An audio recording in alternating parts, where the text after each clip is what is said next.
તો આજે આપણે બનાવીશું એકદમ સોફ્ટ અને જ્યુસી એવા રસગુલ્લા। તો તેના માટે મેં 1 લીટર દૂધ લીધું છે।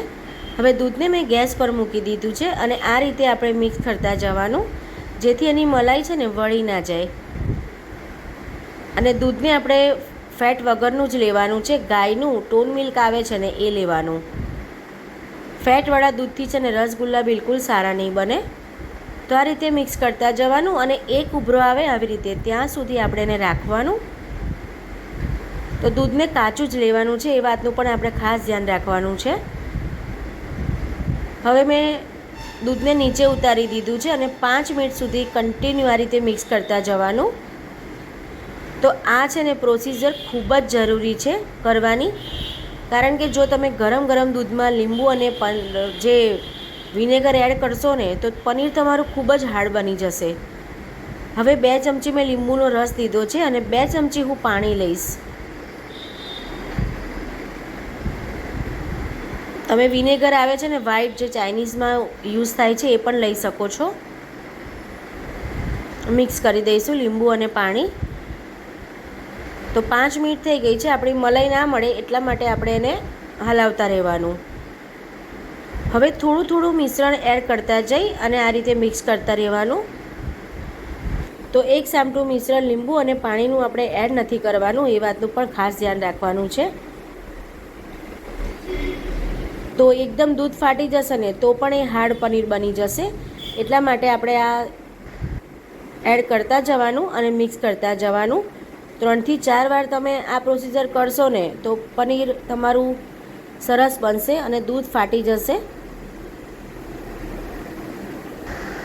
તો રસગુલ્લા બનાવતી વખતે અમુક આપણે નાની નાની ટિપ્સનું ધ્યાન રાખીએ ને તો રસગુલ્લા પરફેક્ટ જ બને છે। અધરવાઇઝ પનીરમાં તો બહુ જ ધ્યાન રાખવાનું છે, નહીંતર તમારા રસગુલ્લા ફાટી જાય છે અને સારા નથી બનતા। તો દૂધ ફાટી ગયું છે, તમે જોઈ શકો છો, સરસ એવું પનીર આપણું નીકળી ગયું છે।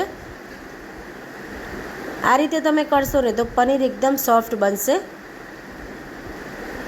હવે મેં એક બાઉલ લઈ લીધો છે, ઉપર મેં કાણાવાળી સ્ટ્રેનર મૂકી દીધી છે અને મલમલનું કે કોટનનું એકદમ ચોખ્ખું કપડું લેવાનું અને આ રીતે આપણે લઈ લઈશું પનીરને।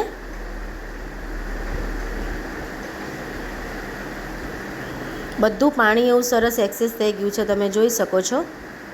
તો આ પાણીમાં પ્રોટીન ભરપૂર પ્રમાણમાં હોય છે અને હેલ્ધી પણ હોય છે, તો આ પાણી તમે પરાઠામાં યુઝ કરી શકો છો। હવે 2 થી 3 વાર આપણે પનીરને ધોઈ લેવાનું છે। તમે જોઈ શકો છો પનીર કેટલું સોફ્ટ બન્યું છે। 2 થી 3 વાર આપણે ચોખ્ખા પાણીથી ધોઈ અને આ રીતે આપણે નીચવી લેવાનું, હાથેથી પ્રેસ કરીને। બહુ પણ નથી નીચવવાનું, નહીંતર પનીર હાર્ડ બની જશે અને એ રીતે આપણે અડધો કલાક માટે રાખવાનું છે। ત્યાં સુધી આપણે ચાસણી બનાવી દેવાની છે। તો 1 વાડકી આપણે ખાંડ લઈશું ને સુગર, એની સામે 1 લીટર પાણી લેવાનું છે। એકદમ પરફેક્ટ આપણું મેઝરમેન્ટ છે।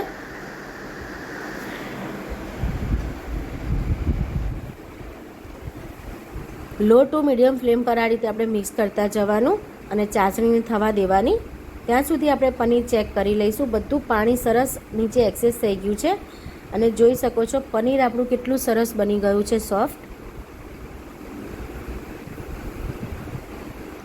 તો હું તમને બીજી વાત જણાવું કે જો પનીરમાં થોડુંક પણ મોઇશ્ચરાઇઝર હશે પાણીનું તો રસગુલ્લા બની તો જશે, પણ બન્યા પછી તમારે ચાસણીમાં જ રસગુલ્લા ફાટી જશે। એટલા માટે આપણે અમુક ટિપ્સનું ખૂબ જ ધ્યાન રાખવાનું છે રસગુલ્લા બનાવતી વખતે। હથેળીની મદદથી આ રીતે આપણે પ્રેસ કરતા જવાનું। 5 થી 7 મિનિટ સુધી આ પ્રોસિજર કરવાની ખૂબ જ જરૂર છે। આવી રીતે મિક્સ કરતા જઈ અને હથેળીની મદદથી પ્રેસ કરતા જવાનું, જેથી જે કણ હોય ને એ બધા એવા સરસ ભાગી જશે। હવે 1 ચમચી મેં મેંદો એડ કર્યો છે। તમારે મેંદો ના લેવો હોય ને તો કોર્નફ્લોર એડ કરી શકો છો અથવા મિલ્ક પાવડર પણ એડ કરી શકો છો। અધરવાઇઝ તમે ફાસ્ટ માટે બનાવતા હોય તો આરા લોટ પણ એડ કરી શકો છો। તો લોટને એડ કર્યા પછી આપણે 5 થી 7 મિનિટ મચેડવાનું છે અને આવી રીતે એકદમ ક્રેક વગરના બોલ્સ આપણે રેડી કરવાના છે। તો ક્રેક ફ્રી બોલ્સ આપણા રેડી થઈ ગયા છે બધા, તમે જોઈ શકો છો। તો 1 લીટર દૂધમાંથી કુલ આ મીડિયમ સાઇઝના 22 રેડી થશે રસગુલ્લા. તમે આનાથી નાના પણ બનાવી શકો છો, જેને અંગૂરી રસગુલ્લા કહેવામાં આવે છે. તો ક્રેક ફ્રી આપણા બોલ્સ બધા મેં વાળીને રેડી કરી લીધા છે. હવે ઉકળતી ચાસણીમાં આપણે ફાસ્ટ ગેસ પર જ આ બધી પ્રોસીજર હવેની પછીની કરવાની રહેશે.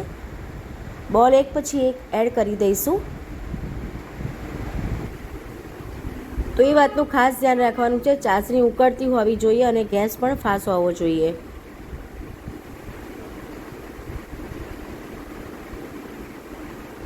તો આમ તો સહેલું છે, પણ અમુક ટિપ્સનું આપણે ધ્યાન રાખીશું તો પરફેક્ટ બનશે. ઢાંકીને 5 મિનિટ માટે રહેવા દેવાનું. વાવ, તમે જોઈ શકો છો 5 મિનિટ થઈ ગઈ છે. હવે આપણે સાઈડ ચેન્જ કરીશું. એકદમ હલકા હાથે ચમચી આપણે અંદર સાઈડ ચેન્જ કરવાની રહેશે. જો ચમચી વાગી જશે ને તો ફાટી જશે. તો કેટલા ફૂલીને સરસ થયા છે તમે જોઈ શકો છો. આપણે જે વાળીને એના કરતાં થોડી એવી મોટી સાઇઝ થઈ જશે. તો 15 થી 20 મિનિટ માટે આપણે રાખવાનું અને 5 મિનિટના અંતરે ઢાંકણું ખોલી અને આ રીતે આપણે ચમચીની હેલ્પથી સાઈડને ચેન્જ કરતા રહેવાનું. તમે જોઈ શકો છો. અને તમને ચાસણી ઓછી લાગે ને તો ગરમ પાણી કરી અને થોડું એડ કરી દેવાનું.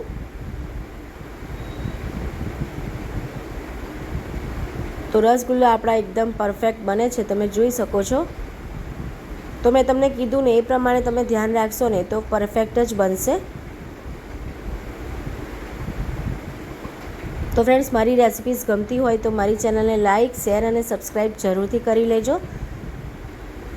હવે આપણા રસગુલ્લા થઈ ગયા છે. 15 થી 17 મિનિટ થઈ છે. એકદમ જ્યુસી રેડી છે, તમે જોઈ શકો છો. ફૂલીને પણ સાઇઝ મોટી કેટલી સરસ થઈ છે.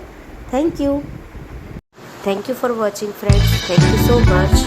Thank you friends.